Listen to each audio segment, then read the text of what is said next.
como é que o Hajj é feito.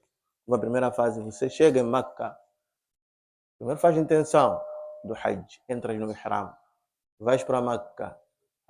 Quando tu estás a entrar em Meca, tens que dizer Labbaik Allahumma Labbaik, Labbaik la sharika laka Labbaik, inna alhamda wa ni'mata laka wal mulk la sharika lak. Labbaik é labé, aquele que a gente usa, que significa você está a responder o chamamento, não é? Daquele azana que foi feito pelo quê? Ibrahim alayhi salam. Então, eis-me aqui, Senhor. Eis-me aqui, Senhor. Inna alhamda, todo louvor, wa ni'ma e as dádivas, não é? La sharika laka. Ninguém se associa a ti. Significa os louvores de Allah subhanahu wa ta'ala, não é? E as dádivas que Ele concedeu às suas criaturas, não teve nenhum parceiro para com ele para poder proporcionar essas dádivas. Então os hajjis vão repetindo isso, entram na mesquita de Meca e começam a fazer o tawaf. A fazer o tawaf, 7 voltas, depois descansam. Ainda não falamos do tempo. Qual é o tempo em que se faz o hajj? Será que o hajj faz em todos os tempos? Não. O hajj é feito em dias certos, em meses certos, não é?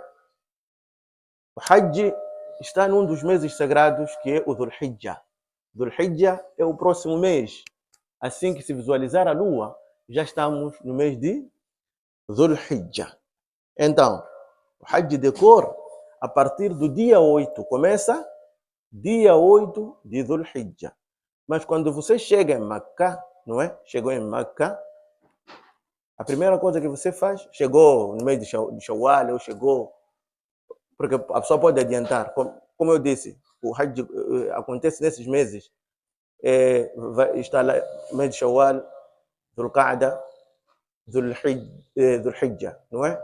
E aqui no Dhul Hijjah, a partir do dia 8, começam os rituais do Hajj. Então chegas lá, faz o tawaf e vais esperar o quê? O dia 8. Significa que se você for um mês antes, vais ficar muito tempo em Meca. Vai ficar muito tempo, porque você não pode voltar antes dos rituais começarem. Portanto, chegas em Meca, no dia 8, chegas em Meca, faz o tawaf. Na manhã do dia 8 do Dhul Hijjah, os hajjis todos, os peregrinos todos, homens e mulheres, crianças, saem para Masha'ir al-Haram, os lugares sagrados. Quais são esses lugares sagrados? Temos Mina. Em primeiro lugar, Mina. Não é mina de bomba, o lugar chama-se Mina. Naquele dia, é só chegar em Mina e dormir ali, passa-se o dia em Mina. O dia 9, todos os hajjis saem de Mina para onde? Para Arafat, Yawm al-Hajj al-Akbar, o grande dia do Hajj. O grande dia do Hajj. Vão para Arafat. Arafat é uma vala, assim, um espaço muito grande. Caminhando a 7 quilômetros de Meca. Vão caminhando, vão de carro. Muitos preferem caminhar. Eu, na altura, como era jovem, eu preferia ir caminhando, não é? Há muito céu, mas você não sente tanto, porque todo mundo está a caminhar, tem frutas, tem água aqui do outro lado. Enquanto você não compra nada, você está a vender, chega um empresário, paga para hajjis, podem comer. Estão a caminhar para Arafat. Chega no Arafat, devem ficar ali o dia todo, até antes do pôr do sol. Os hajjis voltam para onde? Começam a voltar. Tem um outro sítio, chama-se Muzdalifa. O que se faz no Arafat? No Arafat é para fazer adhkar, recordar-se de Allah subhanahu wa ta'ala, fazer dua, essas coisas todas. Abster-se de brincadeiras, porque hoje em dia o maior problema é o telefone, não é? Que nos rouba muito tempo. Então, depois de sair do Arafat, os hujjajis ou os peregrinos voltam para Muzdalifa, Al-Mabit bil Muzdalifa. Devem dormir em Muzdalifa. É lá onde vão fazer Salat al-Maghrib e Isha. Juntam. Então, Ali é só chegar, procurar comida, dormir. Nas primeiras horas depois do Fajr, é a hora de fazer dua. É para fazer dua, aquilo que é a sua preocupação. Recordar-se muito de Allah subhanahu wa ta'ala. Você está em lugares sagrados, que são o quê? Masha'ir al-Haram. Masha'ir al-Haram são os lugares sagrados. Depois dali, apanham o quê? Pedrinhas, 7, não é? E vão para o Jamarat, lá onde se apedreja o Shaitan. Já é o dia 10. Chegam lá, a pessoa basta apedrejar, cumprir a questão de apedrejar, vai cortar o quê? Vai cortar, vai rapar ou vai diminuir a sua cabeça, daí tira aquele pano branco que se usa e veste a roupa normal. No dia em que aqui se faz o quê? Faz o Eid e as pessoas vão fazer o quê? Vão degolar os animais. Então, os hajjis, aqueles que vão fazer o hajj, há 3 tipos de hajj. Não é só ir ali, são 3 tipos de hajj. 3 tipos de hajj quando a pessoa vai fazer. Chama-se hajj tamattu, ifrad, wal qiran. O que é isso? Hajj tamattu é você juntar hajj e umrah. Juntar o quê? Hajj e umrah. O que é umrah? Umrah é um hajj pequeno, uma peregrinação menor. E esse faz-se a qualquer momento, não é? Basta ter as condições, ou você viver perto de Meca, ou tiver condições, a qualquer momento você pode ir para Meca. E o umrah, você não chega naqueles lugares onde mencionamos. Só vai ali e faz o tawaf. Aonde? No Kaaba, depois vai fazer rakatin, depois vai correr no Safa al-Marwa, e vai rapar a tua cabeça, acabou, já terminou. Umrah, não é? E, então, Hajj tamattu, você faz a junção do quê? De Umrah e Hajj. Chega em Meca, primeiro faz Umrah. Depois tiras o ihram todo, ficas com a sua roupa normal. No dia 8, você, na madrugada do dia 8, vai fazer intenção para Hajj, porque o Hajj começa ali. E vai para o Hajj. E é o melhor tipo de Hajj que dá para fazer. Porque aquele pano ali, para um homem, é chato. Chega um tempo que você se farta, porque você não pode tirar. E outro propósito, quando se faz o Hajj tamattu, você deve matar um animal. Significa tem de degolar. Vais pagar o valor do animal e sacrifica-se. Só depois do sacrifício é que você vai tirar o quê? A roupa. Vamos perceber? Agora, ifrad, você não mata nenhum animal, só que uma coisa, desde que você entrar em Meca, não vai tirar aquela roupa branca. Vai estar consigo até o 10º dia depois de apedrejar. Basta apedrejar que você vai tirar o ihram. Chama-se ihram, aquela roupa de Meca, aquela roupa dos hajjis. A gente vê ali todos de branco, né? Os homens, não é? As mulheres usam roupas delas, não usam aquele tipo de roupa. Então, outro que é mais difícil é Al-Qiran. Al-Qiran tasuq al-hadi. Significa que você tende, ao sair da sua terra, deve levar os animais para ir abater lá. O que é difícil, principalmente para quem está em Moçambique. Você carregar aqui ovelhas, não sei o que, até lá. É difícil, não é? Fica difícil.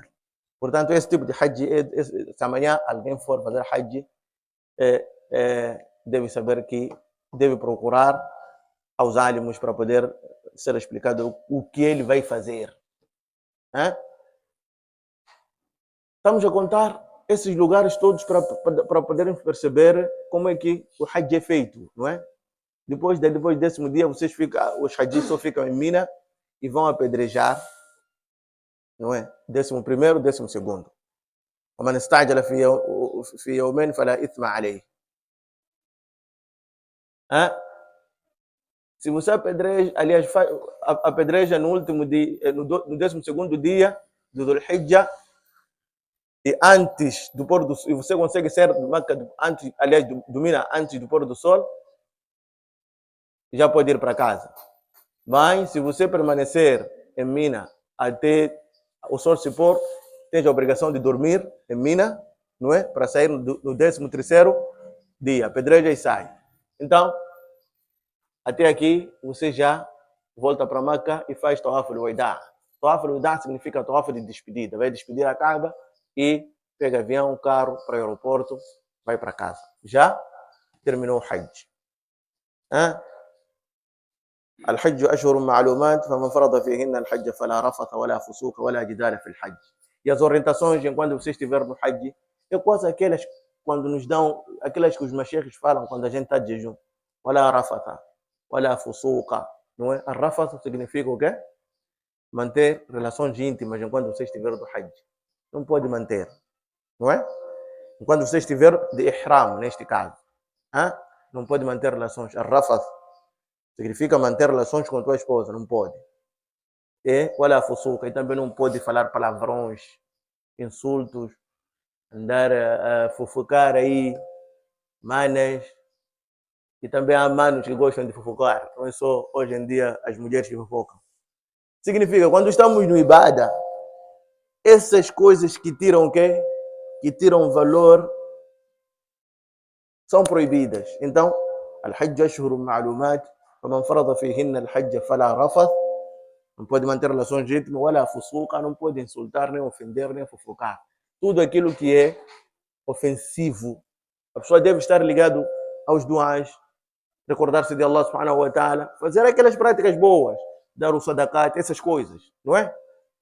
Purificar assim. Por isso, al-Hajj al-Mabrur laysa lahu jaza'un illa al-Jannah. E um Hajj que é bem feito, não é? E aceito perante Allah subhanahu wa ta'ala, não tem outra recompensa senão o quê? Al-Jannah, senão o paraíso. Assim a pessoa cumpriu com o Hajj. Será que o Hajj é obrigatório todos os anos? Não. Hajj é obrigatório uma vez. É obrigatório uma vez. Se você for a fazer outras vezes, vais ganhar thawab e passa a ser sunnah. Outro ponto. Alguém pagou para si o Hajj. Pagou para si o Hajj. Você não tinha condições. Sócio, eu tenho dinheiro. Como és meu amigo, vou pagar para si, não há problema nenhum, vamos lá fazer o Hajj. O seu Hajj é válido, não é? Mas, se as condições mudarem, ficares com dinheiro, não vai dizer que como já fiz o Hajj, já não é obrigatório para mim. Quando as condições financeiras forem melhor para ti, já é obrigatório para você fazer o Hajj. Tem de fazer o quê? O Hajj. Aquele que você fez passa a ser sunnah. Se não fazer, enquanto tiver as condições, significa... Quando a gente diz que é obrigatório, significa que se você não fazer, vai apanhar o quê? Pecado. O obrigatório é isso. A palavra obrigatório na Sharia significa o quê? Ma yuthabu fa'iluhu imtithalan wa yu'aqabu tariquhu. Tudo que se diz que é obrigatório no Dini é quando você for a praticar aquela coisa, vai ter recompensa. E se não for a praticar, vai ter o quê? Pecado. É por aí. Então, aí o Hajj já terminou. Mas nós que estamos aqui, não fomos para Hajj. Será que Allah subhanahu wa ta'ala para nós não reservou nada? Não podemos fazer nada? Não podemos ganhar nenhum thawab? Kalla, nada. Há como fazer alguma coisa para a gente o quê? Ter recompensa nesses dias. Não é? Ter recompensa nesses dias. Uma das coisas que se orienta, ما من أيام أحب إلى الله من 10 ذي الحجة. Não existem dias solares. Dias solares. Dias solares significa de dia. De dia. Que são gostados perante Allah subhanahu wa ta'ala que os 10 dias de Dhul Hijjah. Os 10 primeiros dias. A primeira dezena de Dhul Hijjah. Significa quando se visualizar a lua, não é? Começar a contar 1, 2, 3, 4, 5 até 10. Esses 10 dias, não a noite, mas o dia solar de dia, são os melhores dias gostados por Allah subhanahu wa ta'ala. Então, فأكثروا فيها التهليل والتحميد. Devem intensificar. التهليل significa o que quer dizer لا إله إلا الله, لا إله إلا الله, لا إله إلا الله. Aumentar muito isso. O que significa La ilaha illallah? Não existe outro ser digno de adoração a não ser quem? Allah subhanahu wa ta'ala. Deve intensificar isso nesses dias. Wal-tahmid. Al-tahmid significa dizer alhamdulillah. Wallahu akbar. Dizer Allah. Quer dizer, intensificar a recordação de Allah subhanahu wa ta'ala. No mês de Ramadã, qual é o melhor dhikri no mês de Ramadã? É o Coran, é recitar o Coran. No mês de Zulhijjah, na primeira dezena, qual é o melhor dhikri? La ilaha illallah, alhamdulillah, Allahu Akbar. Deve intensificar isso, mas com isso não quer dizer فاكثروا فيها العمل الصالح, não é?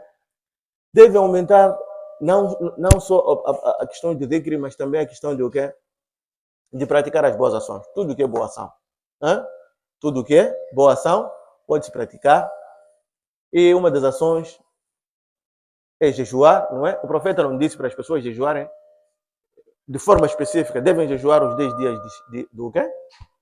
A primeira dezena de Dhul Hijjah. Mas os álimos dizem, como jejuar é uma das boas ações, então a pessoa pode jejuar por ser uma boa ação. Portanto, existem zonas, por exemplo, lá na Arábia, em Medina, quando entra o mês do Hijjah, as mesquitas dão iftar, porque muita gente jejua, a primeira dezena, né? Mas o dia que o profeta orientou para jejuar é o dia de Arafah, o 9º dia. Deve fazer o quê? Deve jejuar. Jejum do dia de Arafah, além de ter o quê? De ter muita recompensa, também ajuda a fazer o quê? A se perdoar os pecados praticados no ano passado. Portanto, está aí mais um bônus, não é? Já passou Laylatul Qadr, não é? O Ramadã detém as 10 melhores noites que se encontram na última dezena, não é? O Ramadã tem as 10 melhores noites que se encontram na última dezena. E dentre as 10 melhores noites, tem a melhor noite, que é Laylatul Qadr. O mês de Dhul Hijjah tem os 10 melhores dias solares. Os 10 melhores dias solares. E dentre esses melhores dias solares existe existe um dia que é o melhor de todos, que é o quê? O 9º dia, Yawm al-Hajj al-Akbar, o dia do grande Hajj. Portanto, se você for a jejuar, praticar essas boas ações todas durante esse tempo, Allah subhanahu wa ta'ala vai te recompensar da melhor forma possível. E se jejuar no dia de Arafah, não é? A sua recompensa é imensurável, assim como acabamos de referir. Portanto, são oportunidades essas que nós não podemos desperdiçar. Oportunidades que Allah subhanahu wa ta'ala nos dá para a gente colher, aumentar cada vez mais aquilo que vai nos servir naquele dia, que não vai servir, la yanfa'u malan wala banun, não vai servir a riqueza nem os filhos. Então é só aproveitar. Temos que aproveitar. São 10 dias só, não é um mês. 10 dias. Aproveitar é fazer o quê? É praticar. E normalmente você não vai jejuar 10 dias, porque no dia a dia não se jejua, né? Então, pode jejuar no dia de Arafah, dia 9, ou aquele que quiser jejuar pode começar a jejuar no dia 1 até dia 9 e acabou. Ou além do jejum, você pode fazer outra coisa. Desde que seja algo que é do agrado de Allah subhanahu wa ta'ala. E dentre essas coisas, sem gastar muita coisa, porque você fazer dhikr a Allah subhanahu wa ta'ala, não vai gastar nem um tostão, não é? E se tiver para dar sadaqat, pode dar também. Temos muitos necessitados. Outra coisa que é importante é fazer o qurban, fazer o udhiyah, degolar animais. Agora, se você intenciona degolar um animal, há uma orientação que se dá. Primeiro, quais são os tipos de animais que devem ser degorados? São os animais quadrúpodes, animais que têm 4 patas. Significa não entra galinha, frango, pato, peru, não entram aí. As aves, de uma forma geral, não entram. Estamos a falar de cabritos, ovelha, não é? Boi e camelo. Nós aqui não temos camelo, então ficamos com as 3 espécies. Compra um, tem as condições e faz o udhiyah, não é? Tem muita recompensa. E por que a gente faz o Udhiya? O que nos lembra? É aqui onde eu queria chegar. O Udhiya também tem uma ligação com a história de Nabiullah Ibrahim. Sabemos que o Nabiullah Ibrahim recebeu ordens de Allah subhanahu wa ta'ala que deveria degolar seu filho.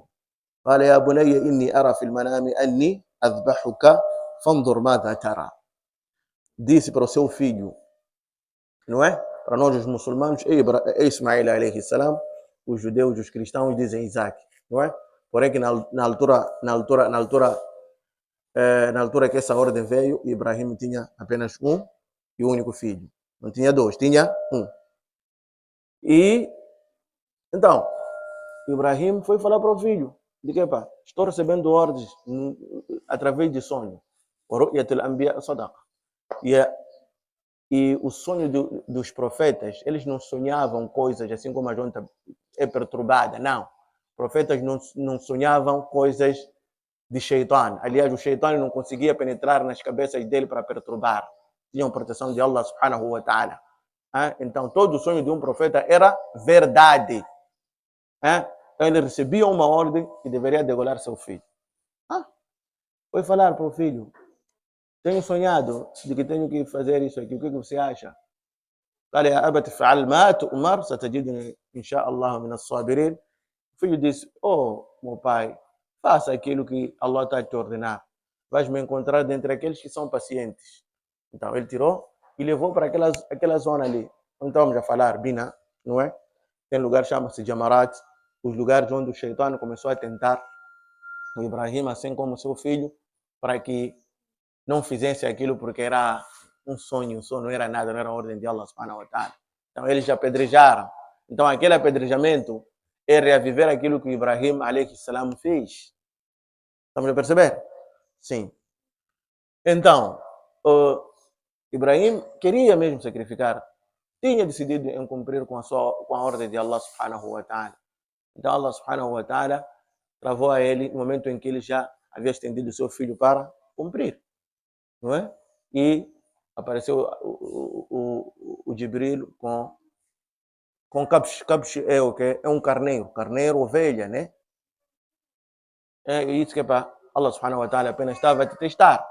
Então, e chegou-se à conclusão de que você realmente ia cumprir com aquilo que estavas a sonhar. Então, em vez de tu matar o teu filho, está aqui este animal, pode degolar. Então, este sacrifício que nós fazemos até hoje, além de cumprir com a ordem de Allah subhanahu wa ta'ala, estamos a reaviver o sunnah de quem? De Nabiullah Ibrahim alayhi salam. Cujo é o único Nabi que nós recordamos dentro do nosso salat, não é? A gente diz Allahumma salli ala Muhammad wa ala ali Muhammad kama sallaita ala Ibrahim, não é? Sim. E Allah subhanahu wa ta'ala diz o quê? E foi Abraão que vos chamou de muçulmanos. Antes. Foi quê? O Abraão que chamou aquela gente ali do quê? De muçulmano. Portanto, estes sacrifícios, os hajjis fazem e nós aqui fazemos.